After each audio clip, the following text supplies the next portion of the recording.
Bonjour à tous et bienvenue sur cette vidéo YouTube. Je me suis dit que ce petit cadre allait être sympathique pour vous la tourner.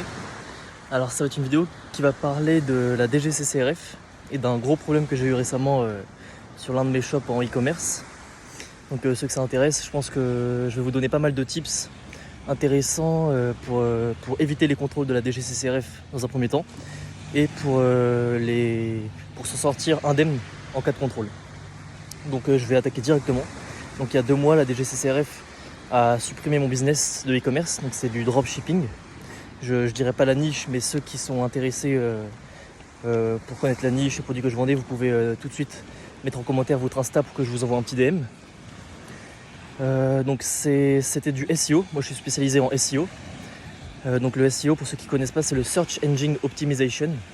Donc c'est du référencement naturel, c'est le fait de vraiment mettre des mots-clés adaptés sur votre site pour que Google connaisse bien votre site, amène le bon trafic adapté, donc du trafic qualifié sur votre site. Et c'est vraiment du référencement gratuit. Donc j'étais spécialisé là-dedans, j'avais fait 135 000 € de chiffre d'affaires en 10 mois à peu près. Et au bout de 10 mois, du coup, j'ai reçu une lettre verte, la fameuse lettre verte qui a mis fin à mon business. Et voilà, aujourd'hui le business a été supprimé, du coup me rapporte 0. Et c'est pour vraiment vous éviter ce genre de problème. Parce que en ce moment, ils alignent tous les dropshippers, tous les e-commerçants, ils alignent les contrôles en ce moment. J'ai jamais vu ça. J'ai un ami de 18 ans qui s'est pris un contrôle de la DGCCRF, donc à 18 ans. Il a fait 24 heures de garde à vue et il s'est pris 40 000 € d'amende parce que ses produits n'étaient pas emballés dans des sacs plastiques adaptés.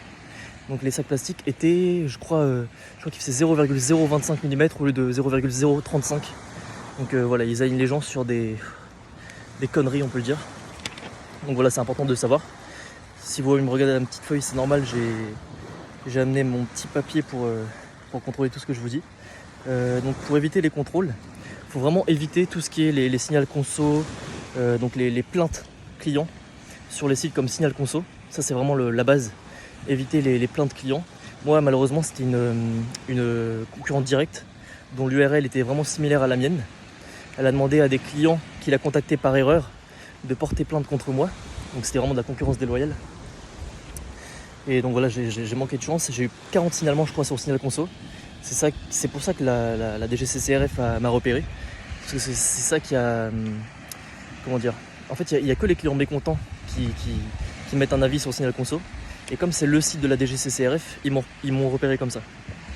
Donc voilà, c'est comme ça qu'ils m'ont repéré. Il faut aussi éviter les notes négatives, donc les avis négatifs sur Trustpilot. C'est le deuxième site dont il faut se méfier. Et vraiment être clean en général. Donc vraiment déclarer ses impôts, rembourser les clients mécontents. Vraiment être clean de A à Z. Donc ça, c'était vraiment pour éviter les contrôles. Maintenant, je vais vous lister quelques tips pour s'en sortir en cas de contrôle. Donc on peut attaquer directement. Alors du coup, premièrement, il y a les normes CE. Il faut absolument que vos produits aient les normes CE. Donc ça va être des normes qui vont permettre de vendre dans l'Union Européenne. Et par exemple, AliExpress, si vous vous fournissez en Chine, ils ont le droit de vendre en France. Tout simplement parce qu'ils sont basés en Chine. Et moi je me suis fait éclater parce que je vends en France des produits alors que je suis basé en France. Donc il faut que les produits aient la norme CE ou une norme similaire qui s'appelle la norme ROHS. Donc voilà, je vous disais vraiment avoir la norme CE ou ROHS pour tous vos produits. Moi j'avais 550 produits sur mon site parce que c'était du SEO. Donc il fallait vraiment la norme CE pour chaque produit parce que là je risque une amende de 1000 à 1500 € par produit. Donc ça ferait 825 000 € en gros d'amende. Donc voilà, j'espère que ça va aller parce que là ça fait 2 mois que j'attends leur réponse.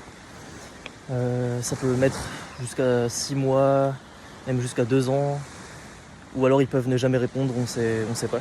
Donc voilà, il faut vraiment se méfier des normes, quand on vend en France en tout cas. Parce que la France c'est vraiment très réglementé. Donc bien sûr pas d'allégations trompeuses sur le site ensuite. Donc tout ce qui est dons aux associations, bien sûr si vous en faites pas des dons, mettez pas que vous faites des dons en pourcentage de votre chiffre d'affaires aux associations. Si c'est vrai mettez-le, mais si c'est pas vrai, surtout ne mentez pas aux clients. Tout ce qui est bénéfice des produits, donc par exemple si un produit vous dites qu'il fait perdre du poids en 2 semaines et que c'est pas vrai, le mettez pas. Mettez la vérité sur votre produit parce qu'ils vont vous aligner, ils vont vous prendre tout l'argent que vous avez gagné grâce à votre mensonge. Donc franchement, faut vraiment être transparent avec le client de A à Z. Le stock, faut pas mentir dessus. Par exemple, mettre des petits timers, enfin des petites barres en mettant plus que 4 produits en stock alors que vous savez très bien que votre fournisseur il en a de manière illimitée, ne le mettez pas. C'est une allégation mensongère, trompeuse. Donc ça, ils vont vous aligner là-dessus.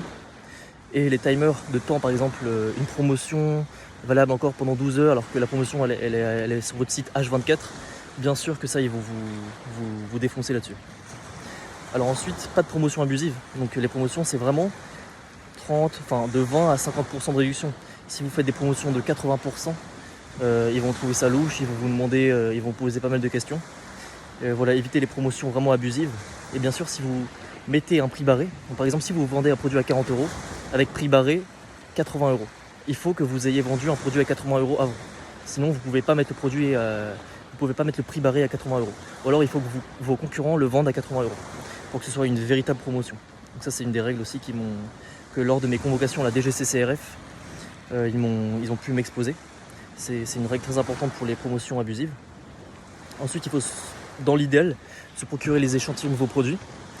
Donc ça, c'est vraiment pour pouvoir contrôler la qualité et pour montrer votre sérieux en cas de contrôle. Donc vraiment, moi je vous conseille de le faire juste en cas de contrôle, et puis c'est mieux pour vos clients pour toujours avoir bonne conscience. Voilà, c'est recommandé. Donc alors ensuite, bien sélectionner son fournisseur, c'est important sur AliExpress ou peu importe votre fournisseur. Sélectionnez-le en fonction de ses notes, de ses avis clients. C'est important, faites des screenshots dans le meilleur des cas. Parce qu'en cas de contrôle, ils vont vous demander pourquoi ces fournisseurs-là. Est-ce que vous avez vérifié la qualité? Est-ce que vous avez le contact du fournisseur? Donc ils vont vous demander des tas d'informations. Et rigole pas, hein, parce que la DGCCRF, ils ont carrément fait des captures d'écran de tout mon site, donc des 550 produits, des pages légales, de la page d'accueil, donc forcément 550 produits, ils avaient un dictionnaire sur la table. Ils m'ont accueilli avec leur carte de gendarme, enfin vraiment c'est un vrai contrôle, ils rigolent pas. Donc voilà, vraiment, sélectionnez pas vos fournisseurs au hasard. Vraiment faites au maximum pour faire du qualitatif. Basez-vous sur les notes et leurs contacts. Ayez leurs contacts, leur numéro de téléphone ou leur mail. Alors ensuite, il faut absolument une convention de médiation. Donc ça, c'est une petite page sur votre site qui va permettre à votre client de contacter le médiateur en cas de problème. Donc ça va être une personne qui va faire le lien entre vous et le client. C'est une sorte d'avocat. Et malheureusement là, si une personne fait appel au médiateur, ça risque de vous coûter jusqu'à 1 000 € par produit, par appel au médiateur. Donc voilà, c'est une obligation légale. Moi je l'avais pas fait, ils me l'ont reproché. Donc je sais pas combien je risque pour ça, mais voilà, maintenant que je le sais, j'en mettrai sur chacun de mes sites. Donc voilà, une convention de médiation, c'est très important. Donc bien envoyer les produits ensuite, parce qu'ils vont sûrement vous demander en cas de contrôle les preuves d'achat auprès de vos fournisseurs. Donc bien envoyer les produits. J'ai des amis par exemple qui vendent des frigos ou des produits high ticket, donc c'est-à-dire des produits entre 500 et 1500 €, par exemple des frigos, et qui ne les envoient pas. Donc ils n'ont forcément pas les preuves d'achat. Mais là, dans leur cas, c'est compliqué parce qu'ils vendent des produits à 1500 € et ils ferment le site. Donc ils ne se font jamais attraper, mais c'est immonde pour les clients qui ont économisé des mois pour s'acheter un frigo et qui ne le reçoivent jamais. Donc voilà. Franchement, envoyez les produits, parce qu'en cas de contrôle, vous allez être vraiment, vraiment très mal si vous n'avez pas les preuves d'achat. Et ça me paraît logique. De toute façon, envoyer les produits, c'est la base. Donc ensuite, il faut fournir les factures, bien évidemment, au client, sur demande. Si votre client vous demande une facture, vous lui envoyez. Si vous êtes par exemple sur Shopify, il y a des applications Invoice. Vous tapez Invoice sur le Shopify Store et vous allez facilement avoir des applications qui permettent de fournir des factures. Donc ça, c'est très important. Fournir au client un formulaire de rétractation. Ça, c'est très important en cas de rétractation. Si le client veut plus de produit, il prend le formulaire, il le remplit avec ses termes et il vous le renvoie. Donc ça, c'est une obligation légale aussi. J'en avais pas sur mon site et j'ai dû le rajouter. Qu'est-ce qu'il y a après? Il faut bien rembourser les clients mécontents, bien évidemment, en passant par PayPal, Stripe et avoir un SAV au top. Donc moi, je passais par des personnes, par exemple à l'île Maurice. Enfin, c'est vraiment très important d'avoir un SAV parce que les clients, sinon, ils vont porter plainte s'ils n'ont pas de réponse. Donc franchement, c'est vital. Il faut bien évidemment, excusez-moi, je regarde mon petit papier entre temps. Il faut bien évidemment rembourser les clients. Non, ça je l'ai déjà dit. Il faut bien évidemment être déclaré et en avoir les preuves. Parce que la DGCCRF peut bien évidemment vous demander toutes les preuves de vos déclarations à l'URSSAF, etc. Donc franchement, déclarez-vous bien, soyez clean quoi. Ouais, il commence à pleuvoir ici là. Ça commence à être chaud. Mon papier il va se mouiller. Évitez si possible les jouets pour enfants, les niches. La santé par exemple, tout ce qui est vraiment sensible et très réglementé en France, franchement évitez. Évitez parce que vous allez vous attirer des ennuis s'il y a un problème. Par exemple, si un enfant avale l'œil d'une peluche, la mère elle va dépenser toute son énergie pour vous mettre en prison.